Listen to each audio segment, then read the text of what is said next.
Valuation কত বা সুটের মামলার মূল্যমান কত, যাতে করে কোর্ট ফি নির্ধারণ করা যায়। তো এইসব বিষয়গুলো তোমার এখানে উল্লেখ থাকতে হবে একটা প্লেন্টের ভিতরে। এখন প্লেন্টের ভিতরে আরো কিছু জিনিস উল্লেখ থাকবে, সেই জিনিসটা আজকে আমরা পড়বো এবং তার সাথে দেখবো যে কখন একটা প্লেনকে রিটার্ন করে দেয়া যায়। এতদূর পর্যন্ত আজকের আলোচনা হবে আমাদের, ঠিক আছে?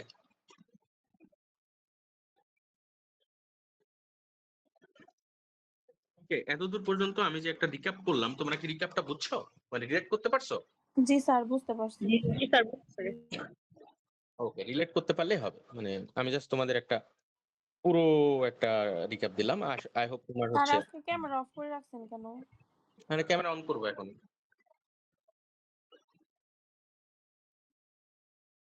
একটু দাঁড়াও, একটু লাইনে থাকো, ক্যামেরা অন হচ্ছে।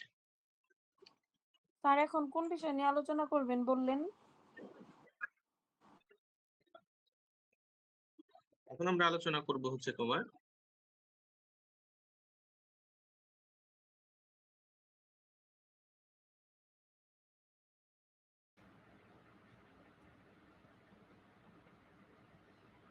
হ্যাঁ, আমরা হচ্ছে কালকে দেখছিলাম একটা প্লেন্টের ভিতরে কি কি থাকে সেটা শুরু করছিলাম। এখন আজকে আমরা দেখব যে আরো কি কি জিনিস আসলে প্লেন্টের ভিতরে দিতে হবে তোমাকে, এটা দেখবো। আর তার সাথে দেখবো যে একটা প্লেনকে কখন রিটার্ন করে দেওয়া হয়, মানে কোন কোন তুমি কিছু জিনিস যদি মিস করো তাহলে তোমাকে রিটার্ন করে দেবে না। কত দূর পর্যন্ত আমরা আজকে আলোচনা করবো। আচ্ছা, আমার বোধহয় এখন ক্যামেরাটা অন হবে হয়তো। তোমরা কি আমাকে শুনতে পাচ্ছ? জি স্যার, স্যার এই শুনতেছি, কথাটা ভালোভাবে দেখা শুনতে যায় না। পাইনি। হুম, ল্যাপটপটা অন হচ্ছে তো এই জন্য আর কি।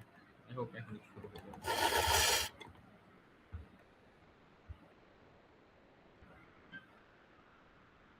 হ্যালো,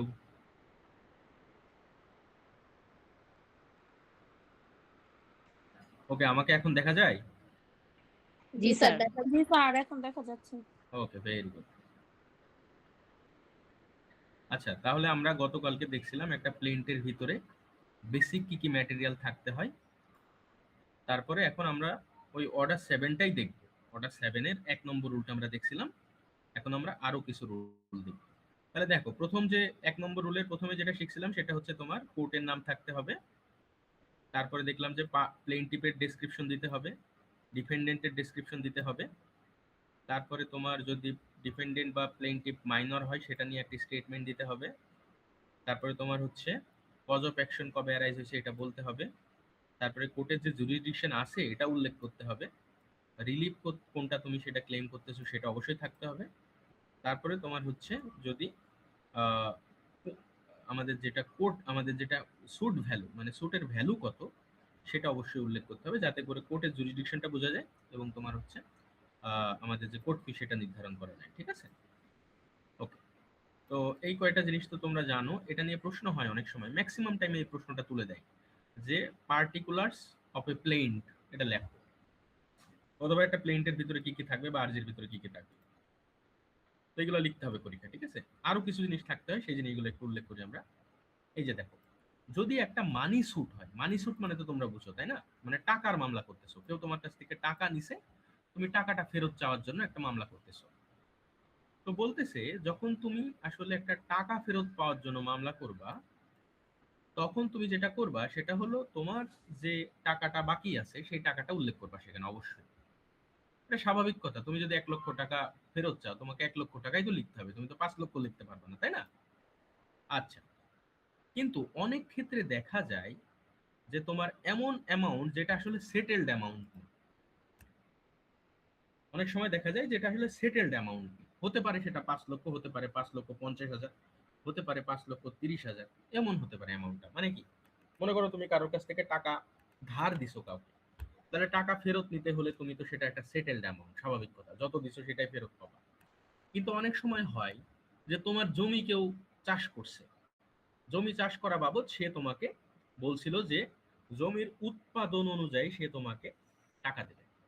এখন জমির উৎপাদন অনুযায়ী মানে এখানে একটা হিসাব নিকাশের ব্যাপার আছে, এই বছরে কিছু উৎপাদন হয়েছে, পরের বছর কিছু কম উৎপাদন হয়েছে, তাই না? তো এরকম তো হইতে পারে। সো এইরকম একটা হিসাব নিকাশের ব্যাপার যেখানে থাকবে, সেখানে তোমার হচ্ছে আহ তুমি একটা লামসাম অ্যামাউন্ট দিতে পারো। লামসাম অ্যামাউন্ট তো বোঝো, মানে ক্লোজ টু দ্য অ্যামাউন্ট। বুঝতে পারলা? স্যার লামসাম না দিয়ে জি যদি স্যার, বেশি ক্যাচ অ্যামাউন্ট করতে দেই? পারি নাই। বুঝি নাই তোমার কথা, আরেকবার বলো। এটা আর একবার একটু বুঝাইলে ভালো হয়, এটা একটু বুঝি নাই ভালো আচ্ছা, মতো। এটা তো খুব সহজ জিনিস। মনে করো তুমি কারোর কাছ থেকে টাকা পাও, বাট তুমি ভ্যালুটা জানো না কত টাকা পাও। টাকা পাও তুমি, এক্সাক্ট অ্যামাউন্টটা জানো না। তখন তুমি কি করবে? অ্যাপ্রক্সিমেট একটা অ্যামাউন্ট লিখবে। লাইক তুমি 1,00,000 টাকা পাও কারোর কাছ থেকে, তুমি সেখানে লিখতে পারো 1,20,000। তুমি সেখানে লিখতে পারো 1,10,000। ঠিক আছে? বাট তুমি একটা অ্যাপ্রক্সিমেট অ্যামাউন্ট লিখবে তখন। কারণ দেখো, কারণ সব সময় যে তোমার কারোর কাছ থেকে তুমি যে টাকাটা পাচ্ছ সেটা নির্ধারিত হবে এমন না। অনেক সময় দেখা যায় তুমি কারোর কাছ থেকে ইন্টারেস্ট পাও। তো ইন্টারেস্টের একটা ভ্যালু আছে, তুমি কত টাকা দিছিলা সেটার একটা ভ্যালু আছে, এবং যেটার একটা হিসাব নিকাশ তুমি হিসাব করতে পারতেছো না কত টাকা পাবা। বুঝে গেল? অথবা হতে পারে যে তোমার কেউ একটা ক্ষতি করে বসছে। ক্ষতি করে বসছে মানে কি? মনে করো তোমার একটা একটা বাইক কেউ দখল করে ফেলছে, পরে তোমার যে বাইকটা ফেরত দিতে পারতেছে না, এখন তুমি বলতেছো আমাকে একটা কম্পেনসেশন দেন। তো কম্পেনসেশন কত টাকা হবে?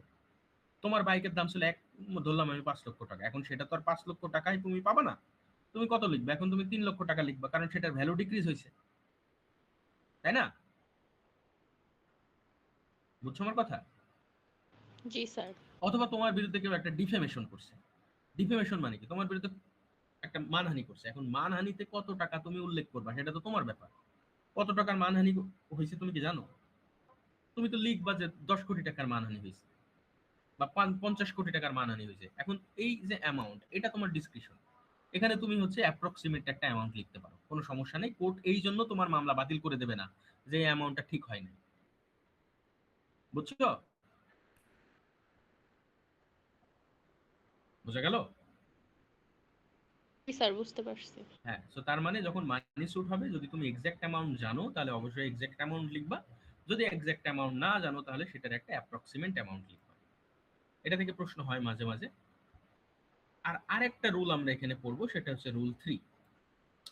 রুল 3 বলতেছে, মনে করো এমন একটা বিষয় নিয়ে মামলা যেটা একটা জমির মামলা। মনে করো ইমুভেবল প্রপার্টি, হতে পারে সেটা একটা বাড়ি, হতে পারে একটা জমি। এখন আমরা যদি জানি, আমরা কিন্তু সবাই জানি যে তোমার একটা বাড়ির অথবা একটা জমির একটা লোকেশন আছে, আছে না? প্রতিটা জমি তো তুমি জানো যে আসলে লোকেটেড কোন জায়গায়, এটার একটা ম্যাপ আছে। মৌজা ম্যাপ বলি আমরা সেটাকে। ওই মৌজা ম্যাপ ধরলেই কিন্তু জানা যায় আসলে জমিটার লোকেশন কোন জায়গায়। এখন তুমি যদি জমি রিলেটেড কোনো মামলা করো, হতে পারে সেটা বাড়ি, হতে পারে সেটা নর্মাল কোনো জমি, মাঠের জমি, অবশ্যই অবশ্যই তোমাকে ওই মৌজা ম্যাপে যে ডেসক্রিপশনটা আছে ওটা উল্লেখ করতে হবে যে তুমি কোন জমির জন্য মামলা করতেছো। বুঝছো? তো ওইটাকে আমাদের আইনের ভাষায় যেটা বলে সেটা হচ্ছে চৌহদ্দি। চৌহদ্দি মানে হচ্ছে চারপাশে কি আছে। আমরা দেখবো যে নর্থ সাইডে এই জিনিস আছে, সাউথ সাইডে এই জিনিস আছে। আমরা লিখি কিরকম ভাবে, তোমরা যখন প্লেন ড্রাফট করাবো তোমাদের, তোমরা দেখবে আমরা লিখবো যে তোমার উত্তর দিকে আছে রহিম মন্ডলের একটা বাড়ি আছে, দক্ষিণ দিকে হচ্ছে একটা নদী আছে, পশ্চিম দিকে আমাদের একটা কি বলে 4 লেনের একটা বা 3 লেনের একটা পাকা সড়ক আছে। এইভাবে উল্লেখ করতে হয় জিনিসটা, যাতে করে জমির এক্সাক্ট লোকেশনটা কি করা যায়, ট্রেস করা যায়। তাহলে যদি ইমুভেবল প্রপার্টি রিলেটেড কোনো মামলা হয়, তাহলে তোমাকে এমন ভাবে একটা ডেসক্রিপশন দিতে হবে যাতে করে কোর্ট বুঝতে পারে জমিটা কোন জায়গায় অ্যাকচুয়ালি অবস্থিত। বুঝছো? দাগ নাম্বার বলতে পারো তুমি, বলতে পারো তুমি হচ্ছে সেটা ডেসক্রিপশন নাম্বার, অথবা তোমার হচ্ছে শিডিউলের ভিতরে এই উল্লেখ করে দিতে। বুঝা গেল? তার মানে তুমি প্লেন লিখবা, প্লেন লেখার পর নিচে একটা লিখবা শিডিউল। শিডিউল শিডিউল লিখে ওই জমির যে ব্যাখ্যা, জমির যে ডেসক্রিপশন, ওটা ওই জায়গায় লিখবা। তো তার মানে ইমুভেবল প্রপার্টি রিলেটেড কোনো মামলা হলে অবশ্যই তোমাকে একটা শিডিউল দিতে হবে। শিডিউল, এটাকে বাংলায় যদি বলো তাহলে বলবো তফসিল। ওই তফসিলের ভিতরে তোমার জমিটা অবস্থান, সেটা কোন দিকে অবস্থিত, কোথায় অবস্থিত, এটার একটা ব্যাখ্যা দেওয়া লাগে। বুঝছো? সমস্ত মামলাতে, জমি রিলেটেড সমস্ত মামলাতে এটা দিতে হবে তোমাকে। প্রশ্ন আছে কোনো? স্যার ওই যে হচ্ছে যখন হচ্ছে স্যার জমির ক্ষেত্রে যদি কোনো আবাদি ফসলের জমি হয়, সেক্ষেত্রে স্যার ওই এই ক্ষতিপূরণের ক্ষেত্রে তখন কি স্যার ওটা কি ফিক্সড থাকবে, নাকি অনেক সময় তো হচ্ছে কম হইতে পারে, অনেক সময় বেশিও হইতে পারে উৎপাদন, সেক্ষেত্রে স্যার এটা কিভাবে নির্ধারণ করা হয়? এটা এটা তোমার হচ্ছে, তুমি একটা অ্যাপ্রক্সিমেট অ্যামাউন্ট লিখবা, তখন কোর্ট ঠিক করে দেবে কত টাকা দেবে তোমাকে। বুঝছো? স্যার এটা মানে এটা হচ্ছে মানে কোর্টের এখতিয়ার আর কি, মানে ওই জমির উপরে হচ্ছে ই করে যে অ্যানালাইজ করে যে কত টাকা হইতে পারে এরকম আর কি একটা ইয়ে হবে অ্যামাউন্ট। হ্যাঁ, আমি তোমাকে ঘটনাটা বলি। ঘটনাটা হচ্ছে, আমরা গতকালকে যখন পড়তেছিলাম, তখন তোমাদের সেকশন 16 যখন পড়ছি, তোমাদের একটা জিনিস দেখায়। এই যে দেখো, সেকশন 16 আমরা যখন পড়ছি তখন দেখছি কোথায় মামলা করতে হয়, সেখানে দেখলাম for the recovery of immovable property, মানে কি স্থাবর সম্পত্তি ফেরত পাওয়ার মামলা, with or without rent or profits. দেখো, with or without rent or profits মানে তুমি স্থাবর সম্পত্তি ফেরত পাওয়ার একটা মামলা করতে পারো। সেই মামলাতে তুমি তোমার রেন্ট চাইতেও পারো অথবা রেন্ট ছাড়াও জমি রিকভারি করতে চাইতে পারো। যেমন একটা উদাহরণ দিয়ে বলি, মনে করো কারোর কাছে তোমার একটা বাড়ি বন্ধক দেয়া আছে, সরি বাড়ি একটা কেউ তোমার একটা বাড়ি দখল করে রাখছে, সে তোমার ভাড়াটিয়া ছিল। তো গত 1 বছর ধরে সে তোমার ভাড়াটিয়া ছিল, এখন 1 বছর ধরে সে কোনো ধরনের রেন্ট দেয়ই নাই। এখন তুমি যেটা করতে পারো সেটা হলো ওই 1 বছরের রেন্ট প্লাস জমি ফেরত চাইতে পারো, অথবা তোমার কাছে যদি মনে হয় টাকা আমার দরকার নেই, আমি খালি জমিটা ফেরত চাই, তাহলে শুধুমাত্র জমি ফেরত চাইতে পারো। এখন দেখো, এই 1 বছরে তোমার একটা রেন্ট অ্যামাউন্ট আছে, সাপোজ ধরো 10,000 টাকা করে পার হেড, পার ডে হলে 1,20,000 টাকা, তোমার পার ইয়ার পার মান্থ হলে 1,20,000 টাকার একটা রেন্ট থাকে। এর সাথে যেটা থাকে, তাহলে সে মনে করো তোমার জমির কিছু ক্ষতি করছে, তোমার বাড়ির কিছু ভাঙচুর করছে, সেটার একটা অ্যামাউন্ট থাকতে পারে। তো এইটার একটা হিসাব নিকাশ থাকতে পারে। তো তখন তুমি মামলা করবা যে recovery of position plus rent and profit. Rent and profit মানে কি, যে তোমার 1,20,000 টাকার রেন্ট, আর তোমার ওই যে প্রফিট মানে তোমার বাড়ি টাড়ি ভাঙছে, ওইটার মিলে আরো 50,000 টাকা, সব মিলে তুমি 1,70,000 টাকা রিকভারি প্লাস জমির ফেরত মামলা, এই জিনিসটা তুমি করতে পারো। এটা এক ধরনের মামলা। আরেকটা জিনিস হতে পারে যেটা হচ্ছে তোমার শুধুমাত্র মানি সুট, শুধুমাত্র টাকা রিকভারি করার মামলা। সেটার পদ্ধতি কি সেটা তো তোমাদের একটু দেখালাম। সেটা তোমার এই যে আমাদের যখন শুধুমাত্র মানি সুট করবা, তখন এই যে আমাদের রুল 2 যেটা, এটা অ্যাপ্লাই হবে। সেখানে তুমি যদি স্পেসিফিক অ্যামাউন্ট থাকে স্পেসিফিক অ্যামাউন্ট চাবা, আর যদি স্পেসিফাই না করতে পারো তাহলে একটা তোমার অ্যাপ্রক্সিমেট অ্যামাউন্ট চাবা। বুঝা গেল? জি স্যার বুঝতে পারছি। ও ওকে। এখন রুল 3 যেটা, এটা এটা প্রশ্ন হয় মাঝে মাঝে। এখন তোমার পিলিতে প্রশ্ন হতে পারে এখান থেকে, যে তোমার কি কি জিনিস মানে কোন রুলে তোমার হচ্ছে, বা নিচের কোন রুলে তোমার হচ্ছে জমি ডেসক্রিপশন সম্পর্কে বলা আছে বা বাউন্ডারি সম্পর্কে বলা আছে। এটা হচ্ছে রুল 3, অর্ডার 7। তাহলে অর্ডার 7 থেকে আমরা 3টা রুল পড়ছি, একটা হচ্ছে রুল 1, একটা হচ্ছে রুল 2 এবং রুল 3। ঠিক আছে?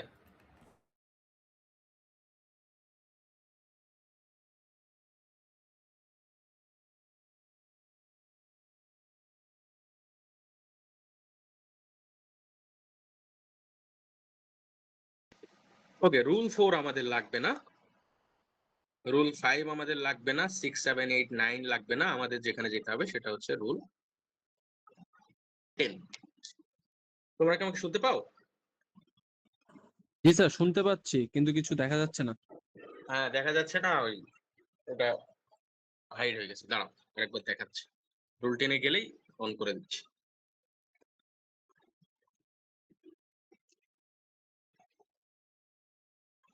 ওকে, আচ্ছা, আমি আজকে পর্যন্ত যতদূর পড়াইছি এটার একটা রিভিশন আজকে করাইছি। আর একটা জিনিস যেটা করাইছি সেটা হলো তোমার মানে সিপিসি আর কি বেসিক্যালি। আরেকটা জিনিস যেটা করেছি সেটা হলো নোটগুলো দিয়ে দিচ্ছি। একটা ক্লাসের নোট আমার বাকি আছে, সেটা একদম তোমার আই মিন আমার যখন আজকের ক্লাসটা হয়ে যাবে, 2টা ক্লাস মিলাই একটা নোট করে দেবে। ঠিক আছে? ওকে, বনিয়ামিন শুনতেছেন? জি স্যার, জি স্যার, শুনতেছি স্যার। ওকে, নোটগুলা দেখার সুযোগ পাইছেন? স্যার আমি গতকালকে আম্মুকে নিয়ে হসপিটালে ছিলাম, আজকেও ছিলাম স্যার, দেখার ওইভাবে সুযোগ হয় নাই। আচ্ছা আচ্ছা, বন্ধ করে আসবে। আপনার শারীরিক অবস্থা কিরকম এখন?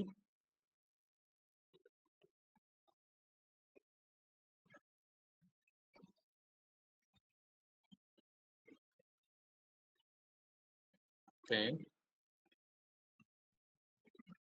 স্যার সবগুলো বের করছি। বের করছো? জি স্যার। হ্যাঁ, পিডিএফ গুলো প্রিন্ট করে ফেলবা, ঠিক আছে?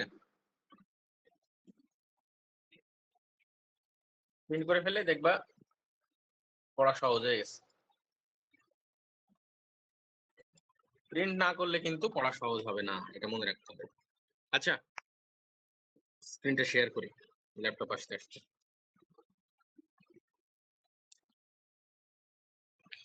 আজকে খেলা কয়টায়?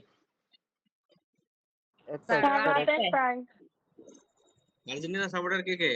একটু হাত আমি তোলো। স্যার, আমি স্যার, স্যার সাত আমি স্যার স্যার আছি, আমি স্যার আর আছি, বাবু। ডাই আমার হার্ড ফ্যান। শুরুদের আর শখ আছি শুধু স্যার, আমার ডাই ছোট হার্ড ভাইটা ফ্যান। বাদে। সবই তো ডাইহার্ড ফ্যান দেখি। জি স্যার, জি আজকে স্যার, স্যার পচা কলিজা জার্সি হাতে আমরা নিয়ে পরি খেলা না, দেখতে হবে। পচা দলের জার্সি আমরা পরি, অন্য সব সাপোর্টও করি না। মানে আপু ইনশাল্লাহ হ্যাঁ, জিতবে। আজকে তো কলিজা হাতে নিয়ে খেলা দেখতে হবে। ও আজকে জিতবে, চিন্তা করো না, ইংল্যান্ডের সাথে কালকে জিতে যাবে। স্যার, কালকে সবাই বলছিল যে ফ্রান্স জিতা যাবে, দেখছেন স্যার কি একটা খেলা হইছে। স্যার কোনো গ্যারান্টি দেওয়া যাইতেছে না। মানে আপু আমি বলছিলাম স্পেন জিতবে, আমি সবাইরে বলছি স্পেন জিতবে, স্পেন জিতছে তবে দেখছেন। এতটাও বাজে খেলবে ফ্রান্স এটা কেউ আশা করে নাই, খুবই বাজে খেলছে। হ্যাঁ, বাজে খেলছে খুব সুন্দর, আমি খেলা স্যার দেখি। লাস্ট 2 ম্যাচ আর্জেন্টিনা যেভাবে খেলে স্যার, মনে হয় না স্যার কিছু একটা হবে আজকে। আরে বাবা, আর্জেন্টিনা ওইরকমই খেলে, আজকে দেখবা খেলা। আর্জেন্টিনা টাইনা টাইনে এই পর্যন্ত আসছে, আজকেও টাইনা টাইনা চলে যাবে। টাইনা টাইনা দেখেন আবার কাপও নিয়ে যাবে। তাও তো বাংলাদেশের কিছু রেফারির গুম হয় না, চুরি করে, এই করে, টাকা দেয় হ্যান। কালকে মেসি টাকা দিয়ে আছে, এটা দিছে স্পেনে জিতাই দিছে। ওকে, এখন আচ্ছা, তোমরা কি একটা জিনিস সম্পর্কে বোধহয়, তোমরা যারা সিপিসি একবার হলেও পড়ছো, এই জিনিসটা বোধহয় তোমাদের পড়াইছে স্যার। এটাকে বলা হয় আরজি ফেরত। শুনছো কথাটা কখনো আগে? জি স্যার, শুনছি। এই শব্দটা শুনছো, আরজি ফেরত বা মামলা ফেরত? জি স্যার। শুনছো? না শুনলে সমস্যা নেই, না শুনলেও সমস্যা নেই। আচ্ছা, এটাকে বলে হচ্ছে তোমার রিটার্ন অফ এ প্লেন্ট। যদি ইংরেজিতে পড়ো তাহলে বলবে কি, return of A plant. Return of A plant মানে হচ্ছে যখন তোমার, মনে করো তোমার তো ঠিক কোর্টে মামলা করা উচিত, তাই না? আমরা এতদিন পর্যন্ত একটা জুরিসডিকশন সম্পর্কে আইডিয়া দেখছি না? জুরিসডিকশন মানে কি? 3 ধরনের জুরিসডিকশন: টেরিটোরিয়াল জুরিসডিকশন, পিকিউনিয়ারি জুরিসডিকশন, আর কি সাবজেক্ট ম্যাটার জুরিসডিকশন। এখন তুমি তুমি ভুল করে একটা ভুল কোর্টে গিয়ে মামলা করছো, ভুল কোর্টে গিয়ে মামলা করে ফেলছো, মামলা কিছুদিন চালাইছো, আদালতের কাছে মনে হলো এ তো ভুল কোর্টে আসছে, মামলা কিছুদিন চলেও গেছে। আদালত এখন কি করতে পারে বলো তো? তোমার আর্জিটাকে ফেরত দিতে পারে। কি করতে পারে? আর্জিটাকে ফেরত দিতে পারে। এবং ফেরত দেওয়ার সময় যেটা করবে সেটা হলো, তুমি যে তারিখে মামলা করছিলা ওই তারিখটা এবং যে তারিখে ফেরত দিছে ওই তারিখটা, ওই 2টা তারিখ উল্লেখ করে দেবে তোমার কপির ওপরে। স্যার এটা তো ওই যে এটার পিছনে একটা লিমিটেশন লজিক অ্যাক্টের আছে। সাথে মনে ওই করো, সময়টা তামাদি সময় ধরা হবে। এক্স্যাক্টলি, কারণ তুমি এই যে ভুল কোর্টে গিয়ে মামলা করে বসে আছো, ওই ভুল কোর্টে মামলা করছো, কিছুদিন মামলা চালাইছো, তারপর হ্যাঁ, সময়টা কোর্টের যে কাছে নষ্ট দেখছে যে এটা হয়েছে। তো ভুল কোর্টে আসছে। ও যেটা করবে সেটা হলো তোমার মামলাটা রিটার্ন করে দেবে এবং মামলার ভিতরে লিখে দেবে কি কারণে রিটার্ন করলো, এবং তোমার হচ্ছে কত তারিখে মামলা ইনস্টিটিউট করা হয়েছিল এবং কত তারিখে ফেরত দেওয়া হয়েছে, ওই যে উল্লেখ, 2টা টাইম উল্লেখ করে দেবে। 2টা টাইম উল্লেখ করলে যেটা হবে সেটা হচ্ছে আমরা পেয়ে যাব কতদিন তুমি ভুল কোর্টে ছিলা। এখন তুমি যখন নতুন কোর্টে যাবা, আই মিন যখন প্রপার কোর্টে গিয়ে মামলা করতে যাবা, তখন তোমার এই যে যে টাইমটা তুমি হচ্ছে ভুল কোর্টে ছিলা, ওই টাইমটাকে তোমার তামাদি হিসাবে গণনা করা হবে না। এটা আমরা পড়ছিলাম হচ্ছে লিমিটেশন অ্যাক্টের সেকশন 14-তে, মনে করে দেখো। জি স্যার। মনে পড়ে? জি স্যার, আমি তো শুরুতে বললাম, মনে পড়ছে। ইয়েস। এখানে আইনে যেটা বলতেছে সেটা হচ্ছে তোমার আমাদের এটা দেখো তোমরা একটু, অর্ডার 7 কত,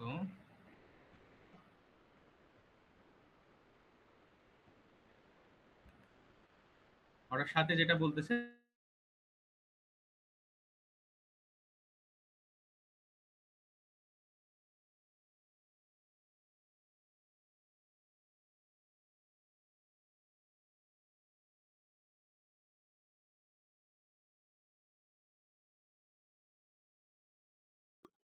ওকে, অর্ডার 7-এর রুল 10-এ যেটা বলতেছে সেটা হচ্ছে তোমার যে when you institute a suit in a wrong court বা wrong forum, the suit shall be কি বলে রিটার্নড।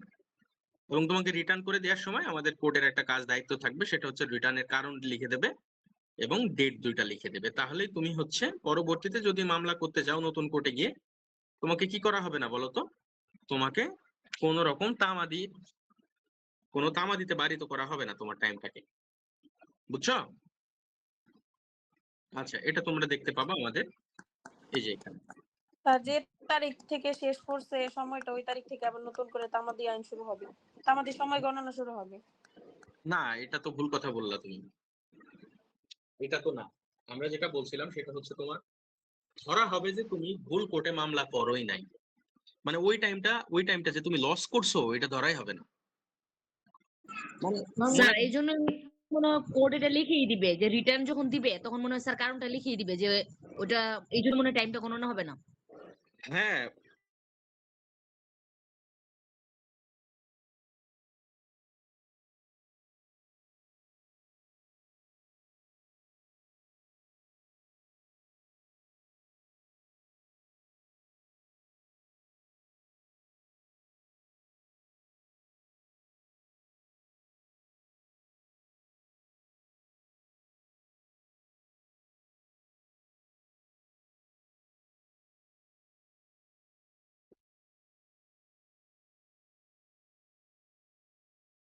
কারণ জি স্যার, এটাই বলছি।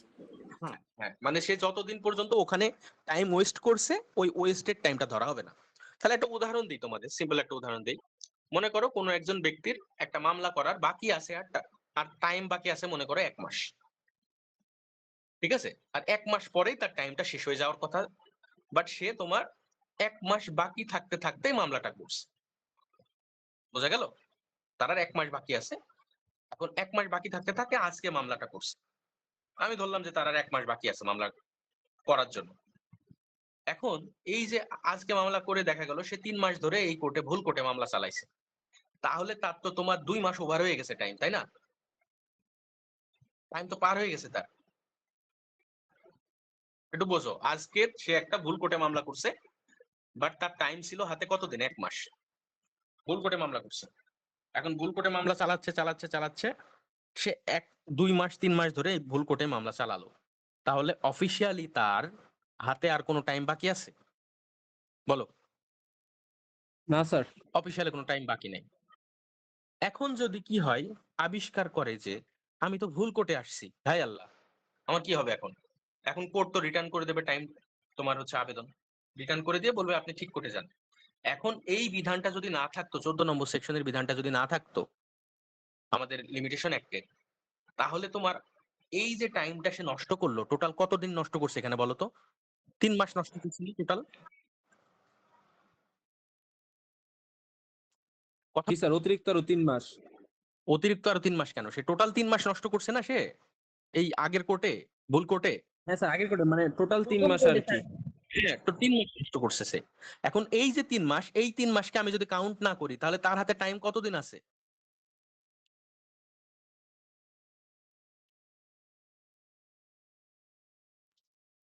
স্যার প্রথমে 1 মাস ছিল না বললেন? হ্যাঁ, ওই 1 মাসই আছে ধরা হবে। তাহলে ওই 1 মাসই থাকবে স্যার। ওই 1 মাসই তার হাতে আছে ধরা হবে। কারণ আইন ধরে নেবে যে তোমার ওই যে ভুল কোর্টে গিয়ে সে যে টাইমটা ওয়েস্ট করছে, ওই ওয়েস্টের কোনো ইফেক্টই নাই। তার মানে সে যে 1 মাস হাতে নিয়ে মামলা করছিল, ওই 1 মাস তার আছে, হাতে এখনো আছে বলে ধরে নেবে। বুঝছো? জি স্যার, স্যার বুঝতে টাইম পারছি। নিয়ে যদি স্যার ওই যে 1 মাসে এটা একটু বলতেন, আপনি বলছিলেন যে প্রথমে হচ্ছে 1 মাস পরে আবার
এবার বুঝছো? জি স্যার, বুঝতে পারছি এবার। আচ্ছা, মনে করো সে 3 মাস না, সে 4 মাস, 5 মাস, 6 মাস ধরে টাইম ওয়েস্ট করছে। সে যত টাইমই ওয়েস্ট করুক না কেন, সমস্যা নেই। তার হাতে যে 1 মাস ছিল মামলা করার আগে, ওই টাইমটা সে পাবে। বুঝে গেল? স্যার মোট সেটা কথা হচ্ছে মানে মামলা করার আগে যে সময়টুকু থাকবে, আর মানে হচ্ছে মামলা করার পরে যত মানতেই স্যার নষ্ট হোক না কেন ওইটা না, মানে রিকভারি হবে হচ্ছে মামলা করার আগের সময়টুকু। হ্যাঁ, হ্যাঁ, আগে সময়টুকু রিকভারি পাবে সে। জি এটা স্যার, 14 তে বুঝতে আছে। পারছি। আমাদের লিমিটেশন একটা সেকশন 14 তে আছে। জি ওইটা স্যার।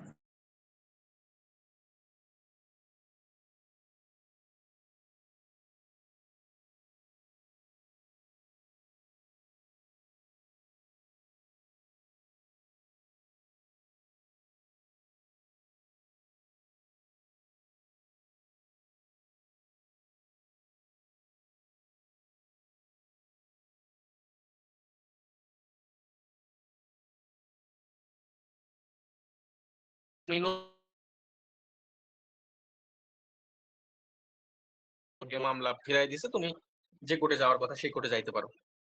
অথবা তুমি এই রিটার্নের অর্ডারের এগেইনস্ট একটা আপিল করতে পারো। বুঝলা? প্রথমত তুমি যেটা করতে পারো সেটা হচ্ছে তোমার রিটার্ন যেহেতু করে দিছে, তুমি মামলাটা নিয়ে যে কোর্টে রিটার্ন করে দিছে সেই কোর্ট থেকে নিয়ে তোমার প্রপার কোর্টে গিয়ে তুমি মামলা করতে পারো। অথবা তুমি যেটা করতে পারো সেটা হলো যে কোর্ট রিটার্ন করছে সেই কোর্টের এগেইনস্ট একটা আপিল করতে পারো। তোমার কাছে যদি মনে হয় যে রিটার্নের অর্ডারটা ঠিক মতো হয় নাই, ভুল দিছে, তাহলে তুমি কি করতে পারো? এটার এগেইনস্ট আপিল করতে পারো। এখন প্রশ্ন হলো কেন আমি এই জিনিসটা পড়াচ্ছি, আপিল করতে পারো এই জিনিসটা কেন পড়াচ্ছি? কারণ আছে, কারণ এখান থেকে বারবার প্রশ্ন হয়, পরীক্ষায় প্রশ্ন হয় যে অর্ডার 7 এর রুল 10 এটা কি আপিলেবল নাকি আপিলেবল না। যদি আপিলেবল হয় তাহলে অবশ্যই আপিল করতে পারবা, আর যদি আপিলেবল না হয় তাহলে আপিল করার সুযোগ নেই, তোমাকে তখন রিভিশন করতে হবে। তাহলে আমরা এখানে আপিল করতে পারবো না রিভিশন করতে হবে বলো? স্যার এখানে একটু আপিল করা যাবে। আপিল করা যাবে, কারণ একটা আপিলেবল অর্ডার। মনে রাখতে হবে, আমরা আরো যখন ডিপে পড়বো তখন তোমাদের একটা জিনিস পড়াবো, সেটা হলো অর্ডার এবং ডিক্রির ভিতরে পার্থক্য। অর্ডার এবং ডিক্রির ভিতরে পার্থক্য, আদেশ এবং ডিক্রির ভিতরে পার্থক্য, এই জিনিসটা আমরা পড়বো। অর্ডার মানে হচ্ছে কোর্টের অর্ডার, ডিক্রি মানেও কোর্টের ডিক্রি। এখন জি ডিক্রির স্যার। আমাকে বলতে দাও, ডিক্রির বিরুদ্ধে আপিল করা যায়, অটোমেটিক্যালি আপিল করা যায়, কিন্তু সমস্ত অর্ডারের বিরুদ্ধে আপিল করা যায় না। কিছু কিছু অর্ডারের ক্ষেত্রে করা যায়, কিছু কিছু ক্ষেত্রে করা যায় না। এখন এই যে অর্ডার 7 এর রুল 10 যেটা, এইটা একটা এমন ধরনের অর্ডার যেটার বিরুদ্ধে আপিল করা যায়।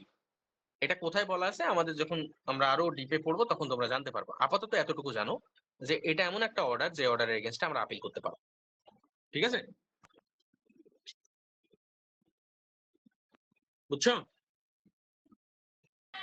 জি স্যার। ওকে, তাহলে এখন পরীক্ষায় যদি প্রশ্ন আসে what is written of A plant, তখন তোমরা নিশ্চয়ই লিখতে পারবা রিটার্ন জিনিসটা কি, রিটার্ন হলে কি করতে হবে, তার সাথে লিমিটেশন একটা কানেকশন দেখাবা, দেখাবা না? জি স্যার। ওকে, আচ্ছা, কালকে আমরা রিজেকশন অফ এ প্লেন পড়ব। মানে এই যে তোমার 11 নম্বর যে রুলটা, এটা আমরা পড়ব। ঠিক আছে? আচ্ছা, এর আগে আমরা একটা জিনিস পড়ে নিই, সেটা হলো তোমার 14 নম্বর যে রুলটা, এই জিনিসটা একটু পড়ি। দেখো, আমরা একটু আগে দেখছিলাম একটা প্লেন্টের সাথে কি কি জিনিস দিতে হয়, মনে আছে? এখন পর্যন্ত কি কি জিনিস শিখছি আমরা বলো তো, একটা প্লেন্টের সাথে জমা দিতে হয়?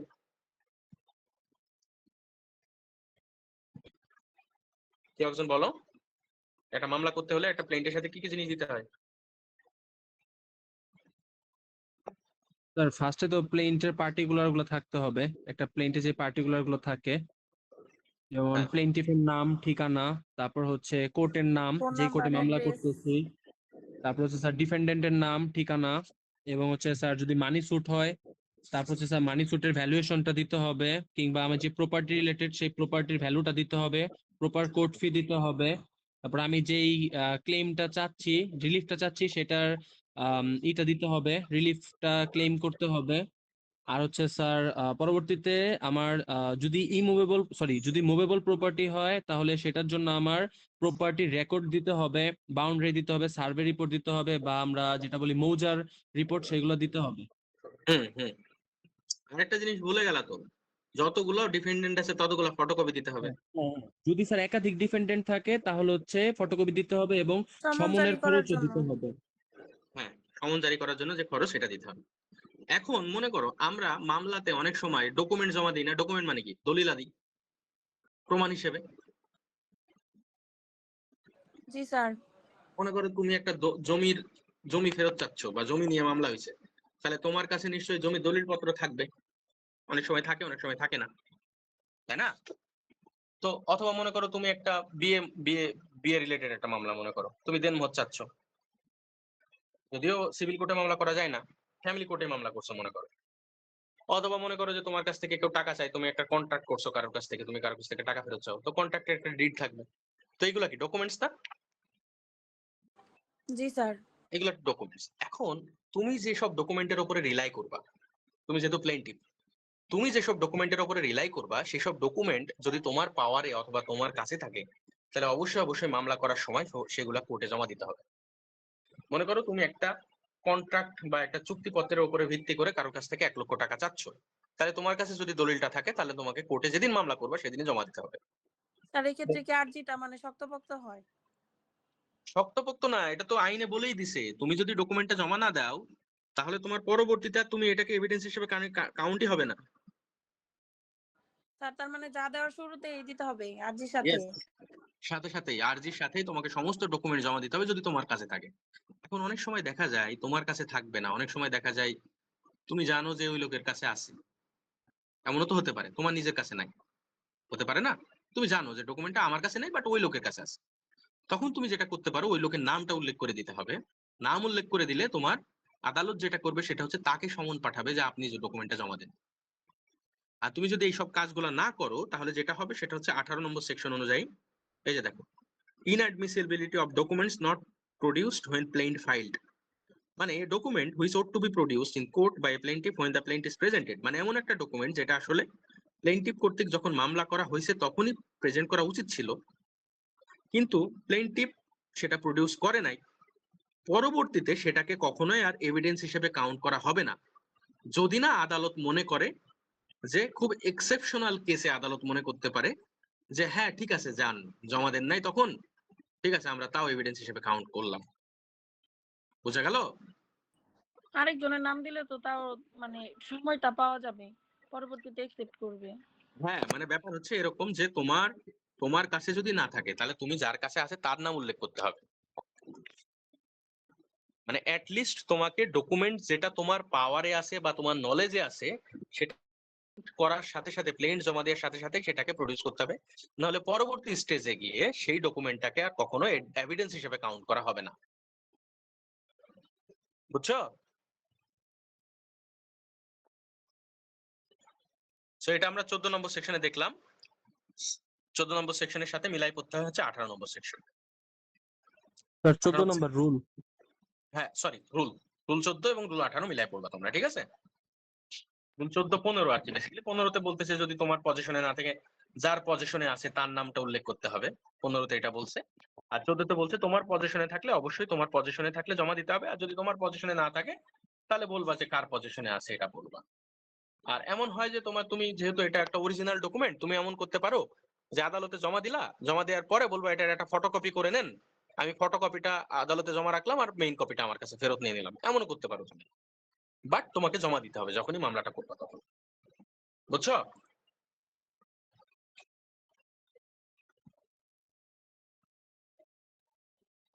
এটা ইন্টারেস্টিং না অনেক এই জিনিসটা? তার আজকে আর পড়তে চাই না। না আজকে আর করবো না তো, এটা এটা শেষ। জানতাম না, এটা আজকে জানতে পারলাম। হ্যাঁ, এবং এই জিনিসটা মাথায় রাখতে হবে, যদি তুমি কি করো, জমা না দাও, যখন মামলা করতেছো তখন জমা না দিলে অথবা উল্লেখ না করলে পরবর্তীতে আর এটা কোনো এভিডেন্স হিসেবে কাউন্ট হবে না। এটার পিছনে একটা লজিক আছে, লজিকটা হচ্ছে এরকম যে তুমি যেহেতু এই ডকুমেন্টের উপর ভিত্তি করে তোমার কেস সাজাবা, অপর পার্টি তো অবশ্যই তাকে তার কেসের ডিফেন্স রেডি করতে হবে, তাই না? তো এই জন্য তোমার সে যখন ডিফেন্সটা রেডি করবে তখন ওই প্লেন্টের কপি যখন পাঠানো হয় তখন তোমার এই ডকুমেন্টেরও কপি পাঠাই দেওয়া হয় তার কাছে সমনের সময়, এবং সে ওই ডকুমেন্ট দেখে রেডি হতে পারে যে আসলে সে কি রিটেন স্টেটমেন্টে কি লিখবে। বোঝা গেল?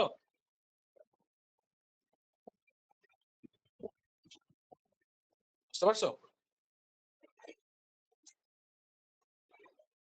ওকে, বুঝতে পারলে ভালো, সমস্যা নেই, আজকের মতো এখানেই থাক, তোমাদের সাথে কালকে ইনশাল্লাহ দেখা হবে আবার।